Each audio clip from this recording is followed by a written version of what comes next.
ನಮಸ್ತೆ ಸ್ನೇಹಿತರೆ, ಪೀಪಲ್ ಟಿವಿಗೆ ಸ್ವಾಗತ. ನಾನು ಮುರಳಿ ಮಾಲೂರು. ಸ್ನೇಹಿತರೆ, ನಮ್ಮ ಹಿರಿಕರು ಒಂದು ಮಾತನ್ನ ಹೇಳ್ತಾರೆ, ಗೆದ್ರೆ ಆಡಕ್ಕೆ ಬಂದಿದ್ದೆ, ಸೋತ್ರೆ ನೋಡಕ್ಕೆ ಬಂದಿದ್ದೆ ಅಂತ. ಜಟ್ಟಿ ಕೆಳಗೆ ಬಿದ್ದರೂ ಕೂಡ ಮೀಸೆ ಮಣ್ಣಾಗಲಿಲ್ಲ ಅನ್ನುವಂಥ ಮಾತನ್ನು ಕೂಡ ಹೇಳ್ತಾರೆ.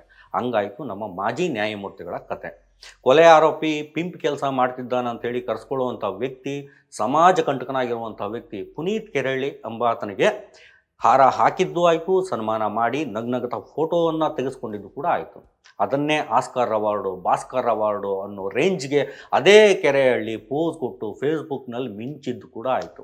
ಇದೆಲ್ಲ ಆದಮೇಲೆ ಮಾನ್ಯ ಹೆಗ್ಡೆ ಸಾಹೇಬರು, ಐ ಆಮ್ ರಿಯಲಿ ಸಾರಿ, ಈತ ಹಿಂಗೆ ಅಂತ ನನಗೆ ಗೊತ್ತಿರಲಿಲ್ಲ ಅಂತ ಥೇಟ್ ಸಾವರ್ಕರ್ ಅವರ ರೀತಿ ಅಲಿಯಾಸ್ ಸಾರಿ ವರ್ಕರ್ ಥರ ಹೇಳಿಕೆಯನ್ನು ಕೊಟ್ಟುಬಿಟ್ರು.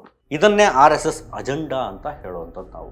ಇಂಥ ಮನಸ್ಥಿತಿಯನ್ನೇ ನಮ್ಮ ಹಿರಿಕರು ಗೆದ್ದರೆ ಆಡಕ್ಕೆ ಬಂದಿದ್ದೆ, ಸೋತ್ರೆ ನೋಡಕ್ಕೆ ಬಂದಿದ್ದೆ ಅಂತ ಹೇಳುವಂಥದ್ದು. ಹೆಂಗಿದೆ ಅಲ್ವಾ ಸ್ಟೋರಿ? ಸಂತೋಷ್ಕರ್ ಅವರೇ, ಹೇಗಿದ್ದೀರಿ?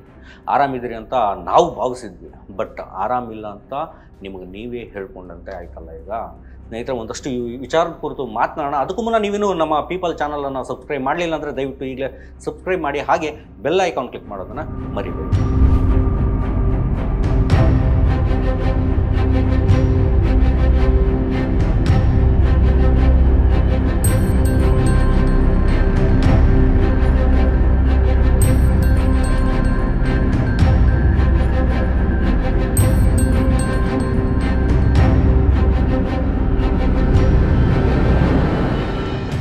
ಸ್ನೇಹಿತರೆ, ದೇಶದ ಮೊಟ್ಟ ಮೊದಲ ಭಯೋತ್ಪಾದಕ ನಾಥೂರಾಮ್ ಗೂಡ್ಸೆ ಮಹಾತ್ಮ ಗಾಂಧಿಯವರನ್ನು ಹಾಡು ಹಗಲೇ ಎಲ್ಲರ ಸಮ್ಮುಖದಲ್ಲೇ ಕೊಲೆ ಮಾಡಿದಂಥ ವ್ಯಕ್ತಿ.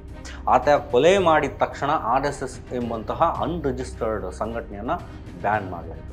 ಬಟ್ ಅದೇ RSS ಒಂದು ಹೇಳಿಕೆಯನ್ನು ಬಿಡುಗಡೆ ಮಾಡಿ ಗೋಡ್ಸೆ ಗಾಂಧಿ ಹತ್ಯೆಯ ಸಮಯಕ್ಕೂ ಮುನ್ನವೇ ಸುಮಾರು 1930ರ ದಶಕದ ಒಂದು ಮಧ್ಯಭಾಗದಲ್ಲೇ ಸಂಘಟನೆಯನ್ನು ತೊರೆದಿದ್ದ. ಹಾಗಾಗಿ ಹತ್ಯೆಯಲ್ಲಿ ಸಂಘಟನೆಯ ಯಾವುದೇ ಪಾತ್ರ ಇಲ್ಲ ಅಂತ ಹೇಳಿಬಿಡ್ತು. ಇದಕ್ಕೆ ಆಧಾರವಾಗಿ RSS ಹೇಳುವಂಥದ್ದು, ನಾಥೂರಾಮ್ ಗೂಡ್ಸೆ ಸಂಪಾದಕನಾಗಿದ್ದಂಥ ಅಗ್ರಣಿ ಪತ್ರಿಕೆಯಲ್ಲಿ ಸ್ವತಃ ನಾಥೂರಾಮನೇ ಹಲವಾರು ಲೇಖನಗಳಲ್ಲಿ RSS ನಾಯಕರನ್ನು ಟೀಕಿಸಿದ್ದ. ಆದ್ದರಿಂದ ಆತನನ್ನು ನಾವೇ 1930ರಲ್ಲಿ ಉಚ್ಚಾಟನೆ ಮಾಡಿದ್ದೇವೆ, ಅಂದರೆ ಎಕ್ಸ್ಪೆಲ್ ಮಾಡಿದ್ದೇವೆ. ಆಮೇಲೆ ಅವನು ಹಿಂದೂ ಮಹಾಸಭೆ ಅನ್ನುವಂಥ ರಾಜಕೀಯ ಪಕ್ಷದ ಉಗ್ರಗಾಮಿ ಆಗಿದ್ದ ಅನ್ನುವಂಥ ಹೇಳಿಕೆಯನ್ನು ಬಿಡುಗಡೆ ಮಾಡಿ ಇದೇ ನೆಹರು ಮತ್ತು ಪಟೇಲ್ ಅವರ ಹತ್ರ ನಿಷೇಧ ವಾಪಸ್ ಪಡೆಯೋದಕ್ಕೆ ಅರ್ಜಿಯನ್ನು ಹಾಕಿದ್ರು.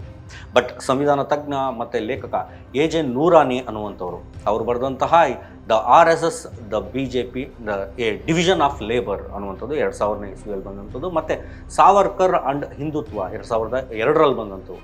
ಈ ಒಂದು ಪುಸ್ತಕಗಳು ಹೇಳೋದೇ ಬೇರೆ ಕತೆ.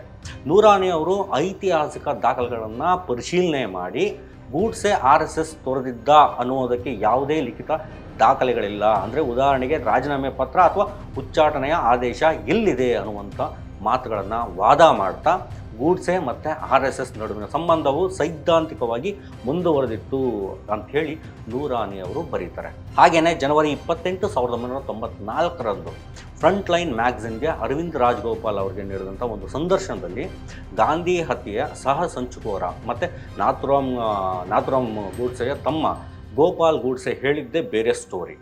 ನಾವೆಲ್ಲರೂ ಸಹೋದರರು RSSನಲ್ಲೇ ಇದ್ದೆವು, ಮತ್ತು ನಾಥೂರಾಮ್, ದತ್ತಾತ್ರೇಯ, ನಾನು ಮತ್ತು ಗೋವಿಂದ ಇವರೆಲ್ಲರೂ ಸಹ RSSನ ಜೊತೆನೇ ಇದ್ದಂಥವರು. ನಾವು ಮನೆಯಲ್ಲಿ ಬೆಳೆದದಕ್ಕಿಂತಲೂ ಕೂಡ ಹೆಚ್ಚಾಗಿ RSSನಲ್ಲಿ ಬೆಳೆದೆವು ಅಂತ ಹೇಳ್ಬೋದು. ನಾಥೂರಾಮ್ ಬೌದ್ಧಿಕ ಕಾರ್ಯವಾಹಕನಾಗಿದ್ದ. ಅವನು ತಾನು RSS ತೊರೆಯೋದಾಗಿ ಹೇಳಿಕೆಯಲ್ಲಿ ತಿಳಿಸಿದ್ನು. ಯಾಕಂದರೆ ಗೋಲ್ವಲ್ಕರ್ ಮತ್ತು RSS ಸಂಘಟನೆಗೆ ಹತ್ಯೆಯ ನಂತರ ತೊಂದರೆ ಆಗಬಾರ್ದು ಅನ್ನುವಂಥ ಉದ್ದೇಶದಿಂದ ಅವನು ಹಾಗೆ ಹೇಳಿದ್ದನೇ ಹೊರತು ಅವನು ಎಂದಿಗೂ ಸಂಘಟನೆಯನ್ನು ತೊರೆದಿರಲಿಲ್ಲ ಅನ್ನುವಂಥ ಮಾತನ್ನು ಹೇಳ್ತಾರೆ. ನೋಡಿದ್ರಲ್ಲ, ಸತ್ಯ ಯಾವತ್ತಿಗೂ ಸತ್ಯವೇ ಆಗಿರುತ್ತೆ. ಇದಿಷ್ಟೇ ಅಲ್ಲ ಸ್ನೇಹಿತರೆ, ಗಾಂಧಿಯವರ ಕೊಲೆಗಾರ ನಾಥೂರಾಮ್ ಗೂಡ್ಸೆ ನ್ಯಾಯಾಲಯದಲ್ಲಿ ನೀಡಿದಂಥ ಅಂತಿಮ ಹೇಳಿಕೆ ಯಾವ ರೀತಿ ಇದೆ ಅನ್ನೋದನ್ನು ಒಂದು ಸರಿ ಓದ್ತೀನಿ, ಕೇಳಿಸ್ಕೊಳ್ಳಿ. ನಾನು ರಾಷ್ಟ್ರೀಯ ಸ್ವಯಂ ಸೇವಕ ಸಂಘ ಅಂದರೆ RSS ಬೌದ್ಧಿಕ ಕಾರ್ಯವಾಹಕನಾಗಿ ಕೆಲಸ ಮಾಡಿದ್ದೆ, ಅದರ ನಂತರ ಹಿಂದೂ ಮಹಾಸಭಾ ಸೇರಿದೆ, ಮತ್ತು ಅಲ್ಲಿಯೇ ಹೆಚ್ಚು ಸಕ್ರಿಯನಾದೆ ಅಂತ ಹೇಳ್ಕೊಳ್ಳೋ ಮೂಲಕ ತಾನು RSSನಿಂದ ದೂರವಾಗಿದ್ದೆ ಅಂಥೇಳಿ ಪ್ರತಿಪಾದನೆಯನ್ನು ಮಾಡ್ತಾನೆ. ಈ ಹೇಳಿಕೆಯನ್ನು ನೀವು May it please your honour ಅನ್ನುವಂತಹ ಆ ಒಂದು ಹೆಸರಿನ ಪುಸ್ತಕದಲ್ಲಿ ತುಂಬ ಡೀಟೇಲ್ ಆಗಿದೆ, ಅಲ್ಲಿ ನೀವು ಇದನ್ನು ನೋಡ್ಬೋದಾಗಿದೆ. ಹೇಗಿದೆ ನೋಡಿ ಆಟ. ಆರ್ ಎಸ್ ಎಸ್ಗೆ ತೊಂದರೆ ಆಗಬಾರ್ದಂತೆ ಅದಕ್ಕೆ ಪೂರಕವಾದ ಹೇಳಿಕೆಗಳನ್ನು ಬಿಡುಗಡೆ ಮಾಡುವಂಥ ಚಾಳಿಯನ್ನು ಆರ್ ಎಸ್ ಎಸ್ ಕೂಡ ಕಲಿಸುತ್ತೆ ಇವರಿಗೆಲ್ಲ. ಇದನ್ನೇ ಹಿಡನ್ ಅಜೆಂಡಾ ಅನ್ನುವಂಥದ್ದು.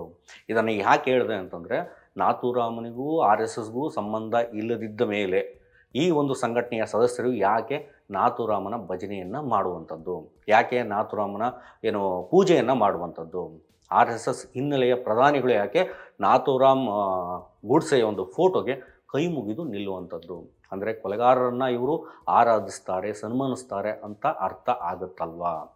ಇವತ್ತಿಗೂ ಆರ್ ಎಸ್ ಎಸ್ ಬಹಿರಂಗವಾಗಿ ಅಲ್ಲದಿದ್ರೂ ಕೂಡ ಆಂತರಿಕವಾಗಿ ನಾಥೂರಾಮನನ್ನು ಪೂಜೆ ಮಾಡ್ತಾರೆ. ಈ ಒಂದು ಸಂಘಟನೆ ಮಾಡುತ್ತೆ. ಆತನ ಗುಣಗಳನ್ನು ಗುಣಗಾನ ಮಾಡಿ ಆತನ ಗುಣಗಳನ್ನು ಬೆಳೆಸ್ಕೊಳ್ಳೋದಕ್ಕೆ ತನ್ನ ಕಾರ್ಯಕರ್ತರಿಗೆ ಈ ಒಂದು ಆರ್ ಎಸ್ ಎಸ್ ಅನ್ನುವಂಥ ಸಂಘಟನೆ ಪಾಠ ಮಾಡುತ್ತೆ. ಇದಕ್ಕಾಗಿಯೇ ಪ್ರಿಯಾಂಕ್ ಖರ್ಗೆ ಅವರು ಆರ್ ಎಸ್ ಎಸ್ಸನ್ನು ನಿಷೇಧ ಮಾಡಬೇಕು ಅಂತ ಹೇಳಿಕೆಯನ್ನು ಕೊಟ್ಟಿದ್ದು. ಈ ಹೇಳಿಕೆ ಕೊಟ್ಟಂಥ ಬೆನ್ನಲ್ಲೇ ಹಲವಾರು ರಾಜಕೀಯ ನಾಯಕರು, ಅನ್ರಿಜಿಸ್ಟರ್ಡ್ ಸಂಘಟನೆಯ ವಕ್ತಾರರು ಖರ್ಗೆ ಅವರ ವಿರುದ್ಧ ಕಿಡಿಯನ್ನು ಕರೆದ್ರು, ವಿಷವನ್ನು ಕಕ್ಕಿದ್ರು. ಅಂಥ ವಿಷ ಕಕ್ಕದವರಲ್ಲಿ ಮಾನ್ಯ ಸಂತೋಷ್ ಹೆಗ್ಡೆ ಅವರು ಕೂಡ ಒಬ್ಬರು ಅಂತಂದರೆ ನೀವು ಒಪ್ಕೊಳ್ಳೇಬೇಕು. ಹೌದು ಸ್ನೇಹಿತರೆ, ನೀವು ಕೇಳಿಸ್ಕೊಂಡದ್ದು ಕರೆಕ್ಟಾಗೇ ಇದೆ. ಯಾಕಂದರೆ ಸಂತೋಷ್ ಹೆಗ್ಡೆ ಅವರು ಆರ್ ಎಸ್ ಎಸ್ನ ಅಧಿಕೃತ ಸದಸ್ಯರಂತೂ ಅಲ್ಲವೇ ಅಲ್ಲ. ಬಟ್ ಆ ಒಂದು ಸಂಘಟನೆಯ ಕುರಿತು ಹಲವಾರು ಬಾರಿ ಇವರು ಒಂದರಷ್ಟು ಮೆಚ್ಚುಗೆಯ ಮಾತುಗಳನ್ನು ಮಾತನಾಡಿದ್ದಾರೆ. ಒಮ್ಮೆ ಮಂಗಳೂರಿನಲ್ಲಿ ನಡೆದಂಥ ಆರ್ ಎಸ್ ಎಸ್ನ ಸಂಘ ಶಿಕ್ಷಾ ವರ್ಗದ ಒಂದು ತರಬೇತಿ ಶಿಬಿರ ಅಂತ ಏನು ಕರಿತೀವಿ, ಆ ಒಂದು ತರಬೇತಿ ಶಿಬಿರದ ಸಮಾರೋಪ ಸಮಾರಂಭದಲ್ಲಿ ಅವರು ಮುಖ್ಯ ಅತಿಥಿಯಾಗಿ ಇದೇ ಸಂತೋಷ್ ಹೆಗ್ಡೆ ಅವರು ಭಾಗವಹಿಸಿರ್ತಾರೆ. ನಾನು ಆರ್ ಎಸ್ ಎಸ್ ಮನುಷ್ಯನಲ್ಲ, ಆದರೆ ಅವರ ಶಿಸ್ತು ಮತ್ತು ದೇಶ ಪ್ರೇಮವನ್ನು ಮೆಚ್ಚುತ್ತೇನೆ ಅನ್ನುವಂಥ ಮಾತನ್ನು ಹೇಳ್ತಾರೆ. ಅದ್ಯಾವ ದೇಶ ಪ್ರೇಮ ಅಂಥೇಳಿ ಅವರೇ ಹೇಳಬೇಕೀಗ. ಇದಿಷ್ಟೇ ಅಲ್ಲದೆ ಅಣ್ಣಾ ಹಜಾರೆ ಅವರು ಅವರ ಒಂದು ಚಳುವಳಿಯ ಸಮಯದಲ್ಲೂ ಕೂಡ, ಒಂದು ಟೈಮಲ್ಲೂ ಕೂಡ ಆರ್ ಎಸ್ ಎಸ್ ಬೆಂಬಲದ ಬಗ್ಗೆ ಪ್ರಶ್ನೆಗಳನ್ನು ಬಂದಂಥ ಸಂದರ್ಭದಲ್ಲಿ ಸ್ವತಃ ಸಂತೋಷ್ ಹೆಗ್ಡೆ ಅವರೇ ಕೊಟ್ಟಂಥ ಹೇಳಿಕೆ ಏನು ಗೊತ್ತಾ, ಭ್ರಷ್ಟಾಚಾರದ ವಿರುದ್ಧ ಯಾರೇ ಬೆಂಬಲ ನೀಡಿದ್ರೂ ಸ್ವಾಗತವನ್ನು ಮಾಡ್ತೇನೆ, ಸ್ವಾಗತಿಸ್ತೇನೆ ಅನ್ನುವಂಥ ಮಾತನ್ನು ಹೇಳ್ತಾರೆ. ಮಾನ್ಯ ನಿವೃತ್ತ ನ್ಯಾಯಮೂರ್ತಿಗಳೇ, ತಾವು ಸಂವಿಧಾನದ ಪಾಲಕರಾಗಿ ಲೋಕಾಯುಕ್ತಕ್ಕೆ ಜೀವ ಕೊಟ್ಟವಂಥವರಾಗಿ, ಗಣಿಧಣಿಗಳ ಭ್ರಷ್ಟಾಚಾರಕ್ಕೆ ಬ್ರೇಕ್ ಹಾಕದಂಥವರಾಗಿ ಆರ್ ಎಸ್ ಎಸ್ನ ಬ್ರಹ್ಮಾಂಡ ಭ್ರಷ್ಟಾಚಾರ ನಿಮ್ಮ ಕಣ್ಣಿಗೆ ಕಾಣಿಸ್ಲಿಲ್ವಾ ಅನ್ನುವಂಥದ್ದು ಪ್ರಶ್ನೆ. ಅಥವಾ ಆ ಒಂದು ಭ್ರಷ್ಟಾಚಾರಗಳೆಲ್ಲ ಕಾಣಿಸಬಾರ್ದು ಅಂಥೇಳಿ ನಿಮ್ಮ ಒಂದು ಕಣ್ಣಿಗೆ ಯಾವುದಾದ್ರೂ ಸ್ಪೆಷಲ್ ಕನ್ನಡಕವನ್ನು ಹಾಕ್ಕೊಂಡಿದ್ರ ಹೇಗೆ ಸ್ವಾಮಿ? ರಿಜಿಸ್ಟರ್ ಆಗದಂಥ ಒಂದು ಸಂಘಟನೆಯೊಂದು ಸಾವಿರಾರು ಕೋಟಿ ರೂಪಾಯಿ ದೇಣಿಗೆಯನ್ನು ಪಡ್ಕೊಂಡು ಅಪಾರವಾದಂಥ ಆಸ್ತಿಯನ್ನು ಮಾಡ್ಕೊಂಡಿರುವಂಥದ್ದು, ಮತ್ತು ಈ ದೇಶದ ಕಾನೂನಿಗೆ ಅನುಗುಣವಾಗಿ ಆಡಿಟ್ ಮಾಡಿಸದೆ ದೇಶದ ಹಣಕಾಸು ವ್ಯವಸ್ಥೆಗೆ ದ್ರೋಹನ ಮಾಡ್ತಿರುವಂಥದ್ದು ಭ್ರಷ್ಟಾಚಾರ ಅಲ್ಲದೆ ಮತ್ತೇನು? ಈ ಒಂದು ಭ್ರಷ್ಟಾಚಾರ ನಿಮ್ಮ ಕಣ್ಣಿಗೆ ಕಾಣಿಸದೆ ಹೋಯ್ತಲ್ಲ ಅನ್ನುವಂಥ ಪ್ರಶ್ನೆ ಈಗ ಜನ ಮಾಡ್ತಿದ್ದಾರೆ. ಇಂಥದ್ದೊಂದು ಸಂಘಟನೆಯನ್ನು ಬ್ಯಾನ್ ಮಾಡಬೇಕು ಅಂದಾಗ ನಿಮಗೆ ಉರಿ ಅನ್ನುವಂಥದ್ದು ಹತ್ಕೊಳ್ತದೆ. ಸಂವಿಧಾನವು ಸಂಘಟನೆಗಳನ್ನು ಕಟ್ಟುವಂಥ ಹಕ್ಕನ್ನು ನೀಡಿದೆ. ಹಾಗಾಗಿ ಆರ್ ಎಸ್ ಎಸ್ ನಿಷೇಧ ಮಾಡುವಂಥದ್ದು ಅಸಂವಿಧಾನಿಕ ಅಂತ ಹೇಳಿಕೆಯನ್ನು ಕೊಡ್ತೀರಿ. ಅದನ್ನು ಸಮರ್ಥನೆ ಮಾಡಿಕೊಂಡು ಡಿಬೇಟ್ ಬೇರೆ ಮಾಡ್ತಿರಲ್ಲ ಸ್ವಾಮಿ. ನಿಮ್ಮಿಂದ ಈಗಿನ ಪೀಳಿಗೆ ಅನ್ನುವಂಥದ್ದೇನಿದೆ, ಅವರು ಏನನ್ನು ಕಲಿಬೇಕು ನಿಮ್ಮನ್ನು ನೋಡಿ ಹೇಳಿ. ನಿಮ್ಮ ಬಗ್ಗೆ ಒಂದಷ್ಟು ಜನಕ್ಕೆ ಒಂದಷ್ಟು ಗೌರವ ಇದೆ. ಈ ರೀತಿಯ ನಿಮ್ಮ ಸೂಕ್ಷ್ಮ ನಡೆಗಳ ಬಗ್ಗೆ ಅರಿವಿರುವಂಥ ಜನಕ್ಕೆ ನಿಮ್ಮ ಮೇಲೆ ಗೌರವ ಇನ್ನೂ ಇದೆ ಅಂತ ಹೇಳಲಿಕ್ಕೆ ಸಿಕ್ಕಾಪಟ್ಟೆ ಕಷ್ಟ ಆಗುತ್ತೆ. ಗಿಡವಾಗಿ ಬಗ್ಗದ್ದು ಮರವಾಗಿ ಬಗ್ಗಿತೆ ಅನ್ನುವಂಥ ಗಾದೆ ಇದೆಯಲ್ಲ, ಹಾಗಾಗಿ ನಿಮ್ಮ ಆಲೋಚನೆಗಳನ್ನು ಬದಲಾಯಿಸುವಂಥದ್ದು ಸೂಕ್ತ ಅಂತ ನಾವು ಖಂಡಿತ ನಿಮಗೆ ಹೇಳೋಕ್ಕೂ ಆಗೋದಿಲ್ಲ. ಯಾಕಂದರೆ ನಮಗೆ ಗೊತ್ತು ಯಾವ ಮರ ಬಗ್ಗತ್ತೆ, ಯಾವ ಮರ ಬಗ್ಲಿಕ್ಕೆ ಸಾಧ್ಯನೇ ಇಲ್ಲ ಅನ್ನುವಂಥದ್ದು. ಈ ಒಂದು ಪ್ರಾಕ್ಟಿಕಲ್ ಆ ಯೋಚನೆ ಏನಿದೆ ನಮ್ಮಲ್ಲಿ ಯಾವಾಗಲೂ ಜಾಗೃತವಾಗಿ ಇರುತ್ತೆ. ಸಾಧ್ಯವಾದರೆ ನಿಮ್ಮ ಭಾಷಣಗಳನ್ನು ಮಾಡೋದನ್ನು, ನೀವು ಎಲ್ಲೆಲ್ಲಿ ಭಾಷಣಗಳನ್ನು ಮಾಡ್ತಿರೋ ಆ ಒಂದು ಭಾಷಣಗಳನ್ನು ಮೊದಲೇ ಬರೆದಿಟ್ಕೊಂಡು ಬನ್ನಿ ಅಂತ ನಮ್ಮ ಒಂದು ಸಲಹೆ. Thanks for watching. ವಿಡಿಯೋ ಇಷ್ಟ ಆಗಿರೋ ಲೈಕ್ ಮಾಡಿ, ಶೇರ್ ಮಾಡಿ, ಹಾಗೆ ನಮ್ಮ ಚಾನಲನ್ನು ಸಬ್ಸ್ಕ್ರೈಬ್ ಮಾಡೋದು ಮರಿಬೇಡಿ.